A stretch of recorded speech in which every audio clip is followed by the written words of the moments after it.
These are the ports for the oil supply that was plugged. 1, 2, 3, and 4. Remember, I still have this one right here. This one is still open. As you can see, the oil is coming from this direction. It goes up and it travels through here.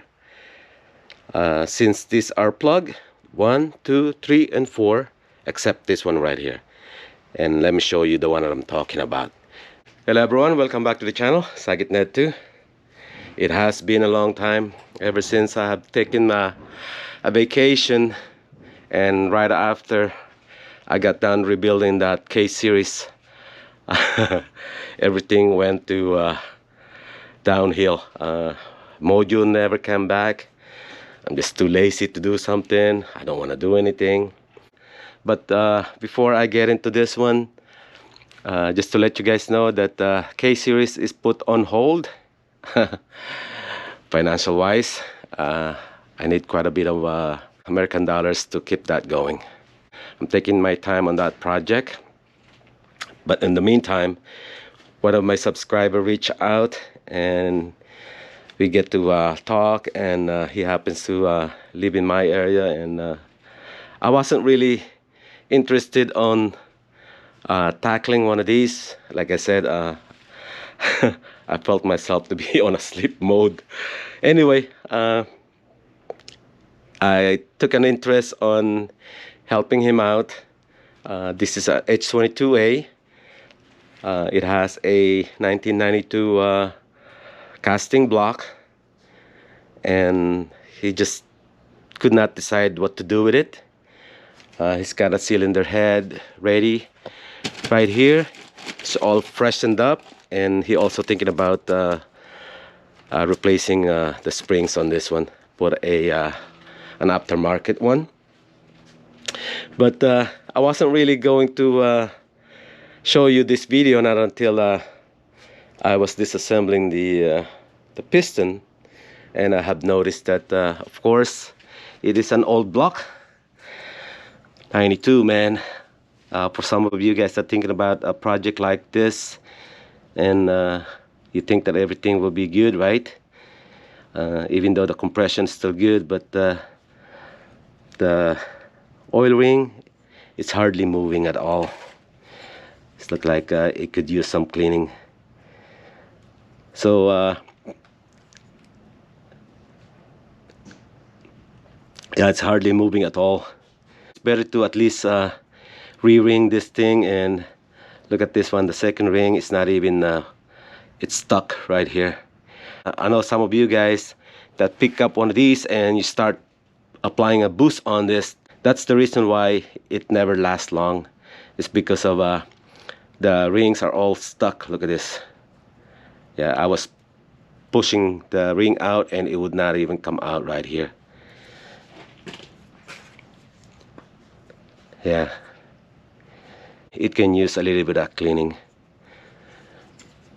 So the first thing I did on this one before I removed this is put some markings right here. So that means I kind of messed up on this one, but anyway, this is representing number 4 right there. I put my own designated identification on there, just to prevent any confusion putting it in.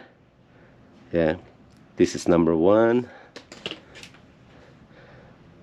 and this is number 3 right there. Well, I guess you don't really have to do those, not unless if you can keep it organized. But for me, it's better to do it that way, just for future reference. And I'm getting ready to check the straightness of the crankshaft, which I think it should be good. This is the first time it has been opened, and yeah, the bearings still look good. I also checked the end play on connecting rods, which is still good. 11,000. There's not a whole lot of free play on it.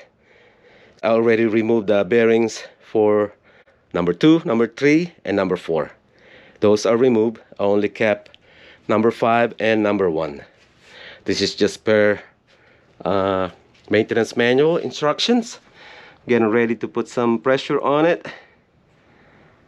Put it on 0. And now let's turn this thing. Hot damn, man. It hardly moves. It's unbelievable. And I'm supposed to check each one of them, which is, I know it's gonna be good. But let me set this up anyway, just so you can see. Man, straight as an arrow, man. It's not even moving, man. All right. Anyway, so the plan on this one is I'm gonna clean this up, put a new seal rings on it, and slap it back in. For some of you guys that got one of these, you don't know the history about, do not skip on checking the flatness of the block, because sometimes you might get a block that suffered a overheating, and you never know. We're allowed up to 4,000 of an inch. Just do the crisscross method. You can do the same thing on the cylinder head.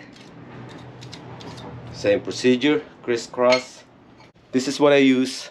It's just a nothing but aluminum bar. I use this on any of my like the cylinder head. How would I know I can trust this? Right after I have received a cylinder head block that I sent to the machine shop, I use this, and I checked it with the 2000 feeler gauge, and it's all good. You could do the same thing. If you sent your cylinder head to a machine shop, once you get it back, and let's say you went and got from like a Harbor Freight and get one of these, then yeah, check this, make sure it's good, and you can use it for the rest of your engine building career. But this one here, I found that this is not straight. I put some markings on there, only use this side. Yeah, I found this to be not really straight for something that require like a minimum of 2,000 of an inch. Let's start from the bottom. That's way down in the bottom at 0. Now bring it up just a little. That's about 2/10. Center 0. That's 0. Let's do the side.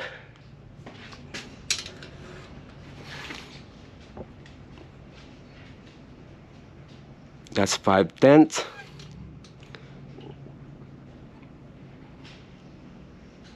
That's about 8/10 or something. The top. The top. About 7/10,000. Yeah, this one is good. For this side, I need to zero the gauge again per the cylinder on each cylinders and do the same thing, which is I'm not gonna show you guys. This is just a preliminary check. Once the block is all cleaned up, I'm going to recheck all of them, and the most important thing is the piston to wall clearance on this one, which is I have no doubt. I mean, everything should be good. Yeah, before I tore this thing down, I mean, it's immaculate, like I said. I mean, you could see the FRM sleeve. Hardly any scratches on it. The owner requested to put the KsTuned balance shaft delete plug. And as I was watching the instructions on this, I see that they only supplied 1, 2, 3, 4 plugs, which is 1, 2, 3, and 4. I already removed 3 of these dowel pins. I also noticed that the this one required to be plugged. because there's another bearings that needed an oil supply on this side right here. I will show you that one later, but I need to remove this one first.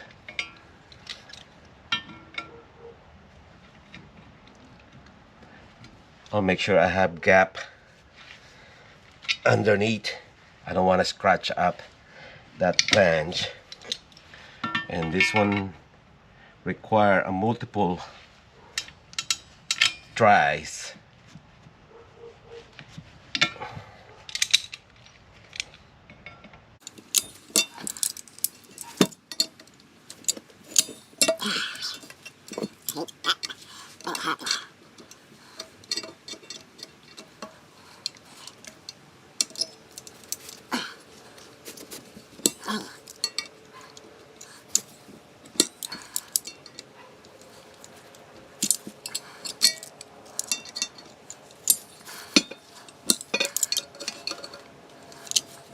It's so easy, but it also can be a pain.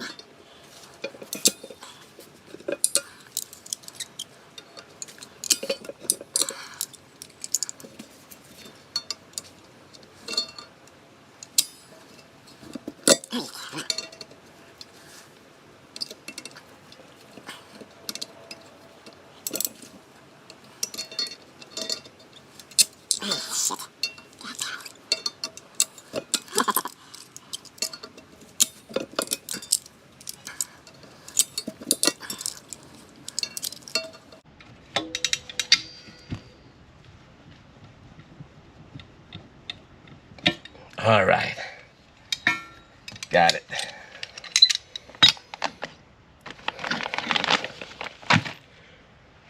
Okay.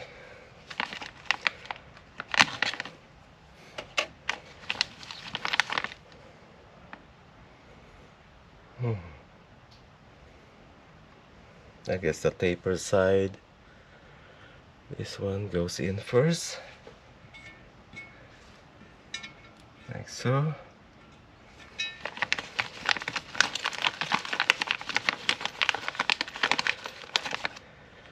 A big one. Okay, I'm gonna heat this up a little bit.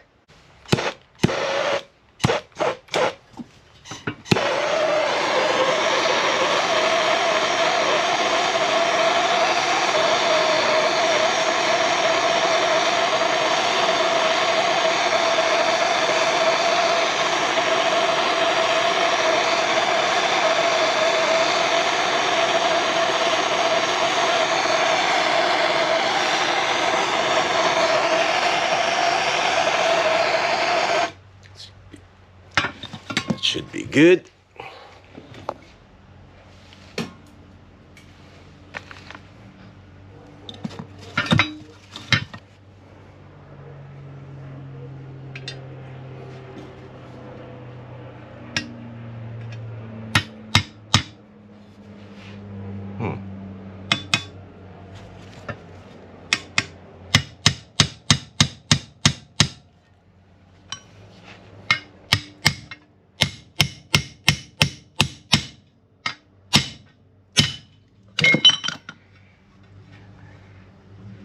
Solid sound.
Solid sound.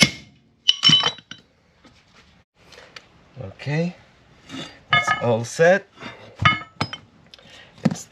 still a little bit warm. I'll make sure no nicks or burr on the flanges, and so as this one.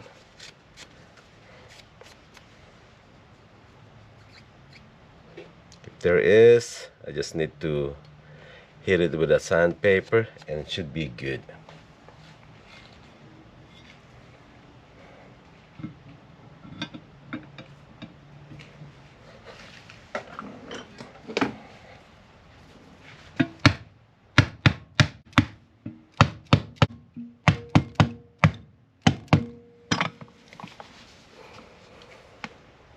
Recap, I put the 4 plugs. I take back what I said earlier. I finally got the chance to look at it again. This one is plug 1, 2, 3, and 4. So if I would have put this on the block, 1, 2, 3, 4, and this one is the one that I said, well, I thought it was this side, but I have said it earlier that this one needed to be plugged also, right? This one I said that is open, but when I put this on to the block, the oil pump will cover it. This is the supply port from the oil pump, which is right here, and it's gonna be plugged. All right, you know, it'll be nice. Maybe I'll just put some plug on it, that way I don't have to use a seal rings. Or if the seal rings is included, you know, I'll put it on.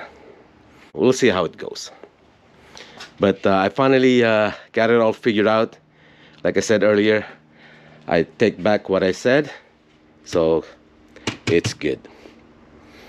But hopefully for some of you guys, don't forget to put a seal ring on there. Otherwise, this seal right here, it's still attached to it, right there. Otherwise, if you don't put this one on there, then it will leak out.